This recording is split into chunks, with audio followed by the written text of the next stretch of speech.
In my defense, it could have been so much worse.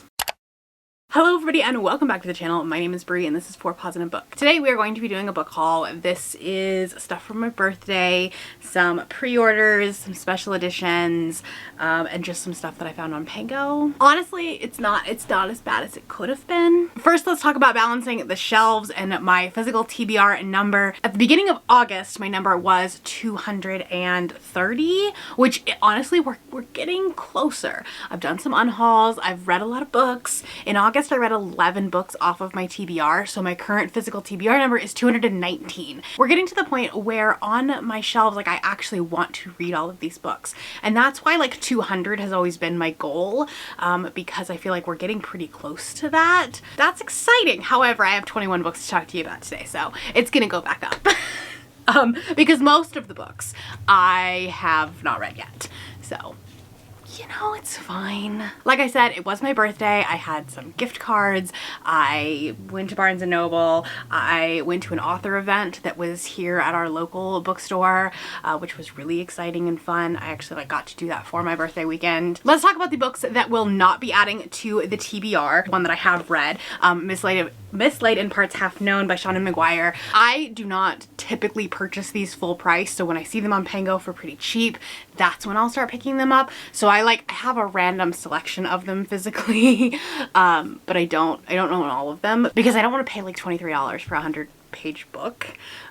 So I usually will just find them on Pango when I can find them cheaper. So we're collecting them slowly, but I have already read this. This was the first book that I read in 2024 and it was 4.5 stars, I think it was. Like I said, it's been a few months since I've read it. I am so very excited about the continuation. I do have an arc of the next book, but it will likely, I think I'm just gonna make it a tradition of making it my first book of the new year, just to kind of feel productive because you read it like on the first, and it's just gonna become a tradition. So anyways, this is not adding to the TBR. I've also been trying to switch out my paperback covers of Leigh Bardugo's books with hardcovers when I can find them. So I found Ruin and Rising. Sorry, there's a really bad glare. Ruin and Rising. I had Siege and Storm, and then I found Ruin and Rising, and then I found this really pretty collector's edition of Shadow and Bone. This one has a really bad glare, but like, look at this. This is like stunning, like gorgeous. Gorgeous! Yeah, I've been trying to replace my paperbacks. I have read Shadow and Bone. I haven't read the rest of the series, but since they're already being counted in my number, I'm not counting them again. Does that make sense? Okay. And then the other one that I got a duplicate copy of was Midnight Mass by Sierra Simone. I have the discreet covers and now the original covers as well. This is the only one from this series I have not read yet. Okay, now let's talk about the ones that are going to be adding to my TBR number. 219 is the starting number. Let's go from there. Weirdly enough, I only have one romance book. Okay, I'm finding that I am not so much in my contemporary romance era anymore. I still enjoy them when I'm reading them, but they're just not ones that I'm gravitating towards. Romantasy is like definitely at the forefront, which you will see and you look at my stacks. Romantasy is definitely the biggest one, so we'll save that one for last. But I did pick up Hot Under His Collar by Andy J. Christopher. I met Andy both at Steamy Lit and at ApollyCon. I was on, I watched panels that she was on at both conferences. She kept talking about this one, but the store never had one. And so I went home, found it on Pango. That's where we are now. This is, I think, a Friends to Lovers priest romance, which you know, Sierra, the priest romance, say less. Now a couple of thrillers and horrors. I got You're Not Supposed to Die Tonight by Kaylin Bayron. This I am reading for the seasonal spooky challenge and I found it really cheap at Barnes & Noble, so I picked it up and it's just like, it's a really pretty cover, so excited to have it. And then I got The Perfect Son by Frida McFadden. This one sounds absolutely ridiculous. Erica Cass has a perfect family and a perfect life until one quiet evening, two detectives show up at her front door. Mrs. Cass, we were hoping your son could answer a few questions about the girl who disappeared last night. Basically, her son was the last person to see this girl alive, so that makes him a suspect, blah, blah, blah. This sounds super creepy, super like, you know, the crazy trend of like, boy moms on TikTok. That's what this is giving. I don't know if that's true or not, but that's what this is giving. I needed a second book for a BOGO, and I picked this up. The one that I actually went in for was Darcy Ghost Camera by Darcy Coates. This is her, it's an older story, I believe, because if you look on Goodreads, it like originally says it was published several years ago, but it got rebound with a couple of other short stories and then got a new cover, and it's like stunningly creepy. This is another book that I'm going to be reading for the seasonal spooky challenge, so stay tuned for a couple of vlogs where I'm reading these books. So it's not going to stay on the TBR very long. Couple of fantasy books. I have Isle of Blood and Stone by Makia Lucier. I was buying a bundle from Pango and I needed like $5 more or something like that in order to get free shipping or to get a discount something, and this she had on there, and I'm like, well, I've loved her books in the past. Her books always have a mystery element to them, which is really exciting. This is about two princes that 18 years ago, two princes of the island kingdom of St. John de la Mar were kidnapped and murdered in a deadly plot by the rival kingdom of Mondrago. Two maps resurface, each with the same hidden riddle. To discover what really happened that fateful day, they must follow the clues hidden in the maps, uncovering long-held secrets and unimaginable betrayals. So this is the first book in a YA fantasy series, and yeah, I don't know when we're gonna get to it, but it's here. And then I skipped Afterlight for this month. I guess this might be July's. They're so far, well, they're not so far behind, but they're a little bit behind in their, like, I usually get them the first or second week of the following month. So this must have been July's book. That makes sense. But it's The Phoenix Keeper by S.A. McLean. I think that if I would have actually known about this book, I probably would have skipped it, but I didn't really look into it. And also it is stunning. Like, the end papers are gorgeous.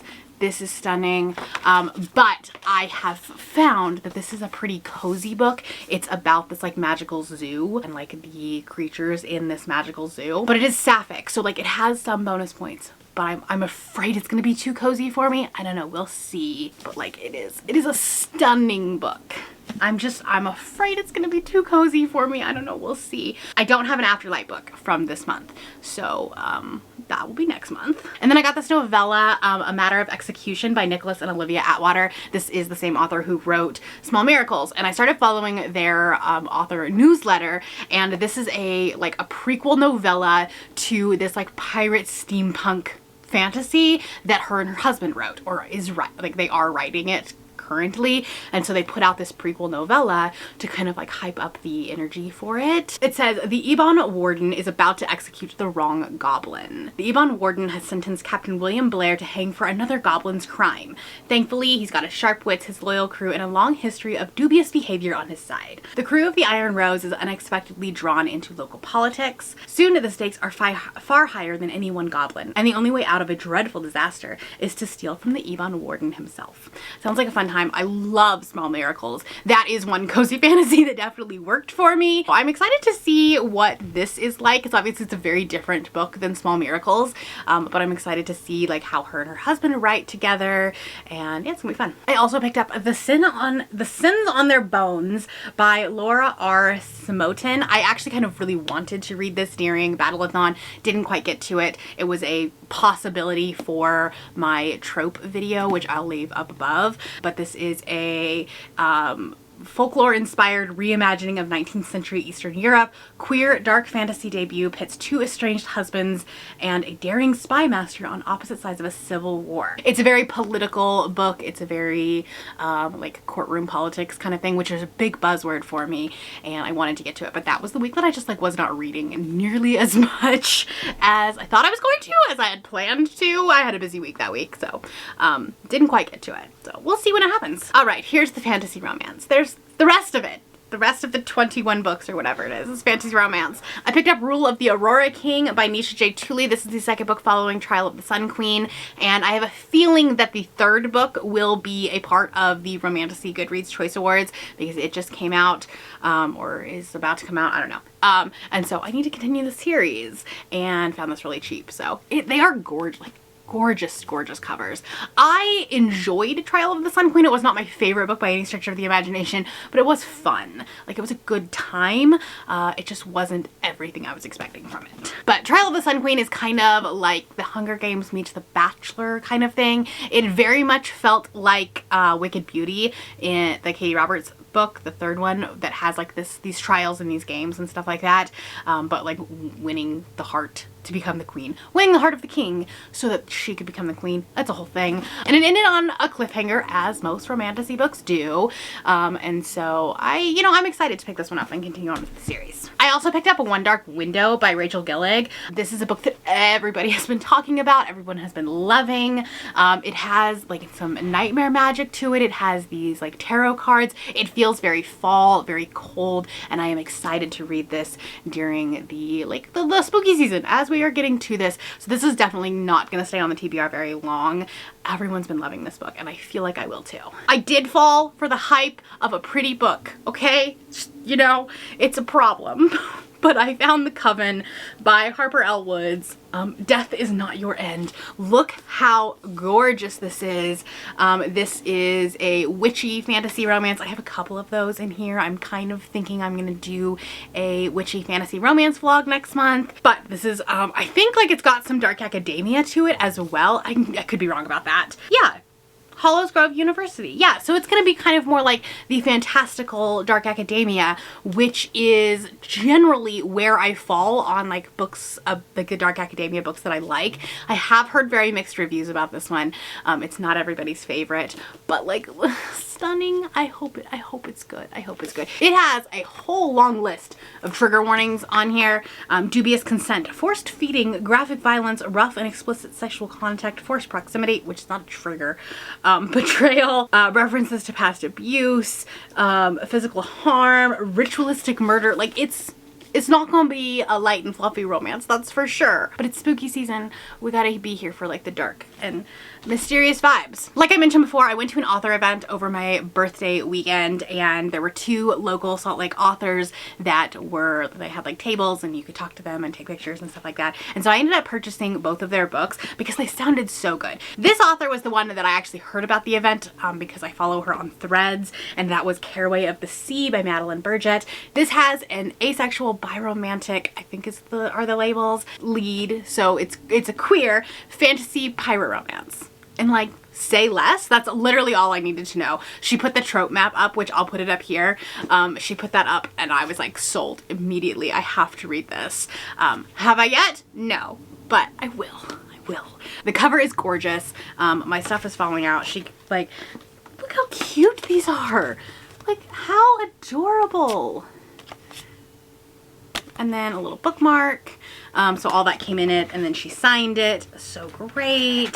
I haven't heard anything about it, but like nobody else is talking about this book, but I follow her on Threads, and that's how I found out about this event. And then the other author that was there is R.R. Mangold, and this is To Touch a Reaper. She has a series of books that are coming out that are like paranormal romances, and this is about a reaper that is like supposed to collect the souls of the people who die, and she's at the hospital to collect a soul, and a nurse can see her, and that's not normal. We're not supposed to be able to do that, and so they have this little relationship. I don't know, sounds cute but also a little spooky. So also got some cute stuff from her, some little stickers, and this gorgeous bookmark. Like, look how pretty that is. This also might be like a spooky season read. I don't know, I'm adding way too many spooky books to my TBR for that to not be a longer season of the year. People always get upset that we're starting spooky season too early, but I do believe that BookTube and the Bookternet in general are probably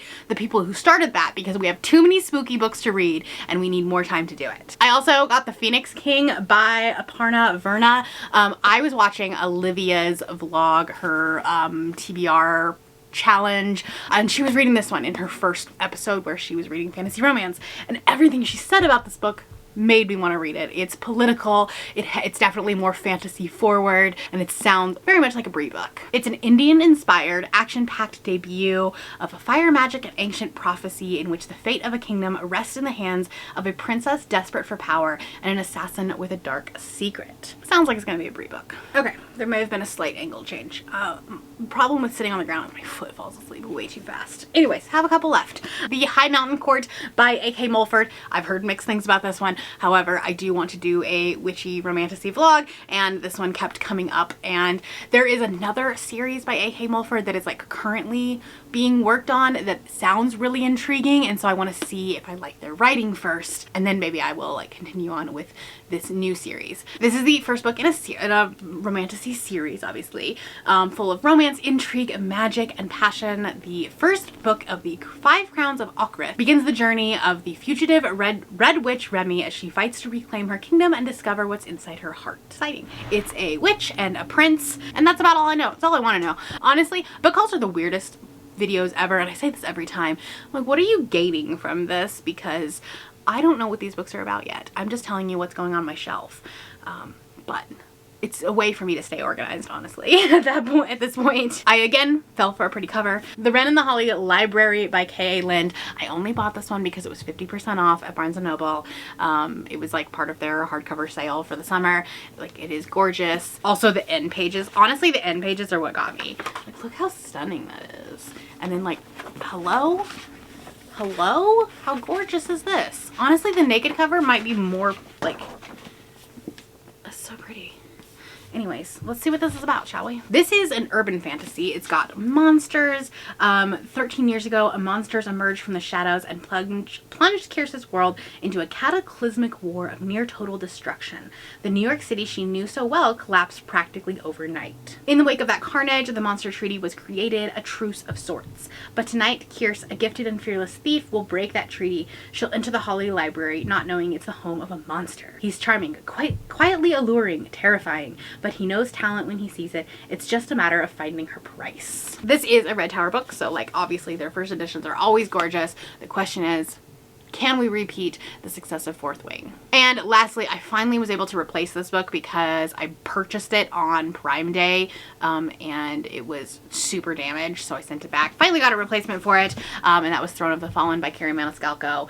This is the first book in her series that's ongoing. The second one comes out later this year, and again, I think it will be on the Romantasy Goodreads Choice Awards list, so I need to start the series. This is a chunker. I don't know when I'm gonna be able to get to it, but we are gonna try. I have not loved her books in the past. I say that like I've read a lot of her books. I DNF'd Stalking Jack the Ripper. That was the only one that I've ever read from her. So I can't really tell you that I don't like her books or that I do like her books. I don't know, because that one specifically like is historical in nature. Obviously it still is fantasy, but it is more historical in nature, and that's not necessarily a setting that I gravitate towards, and so I don't know that it's the author or just the subject matter.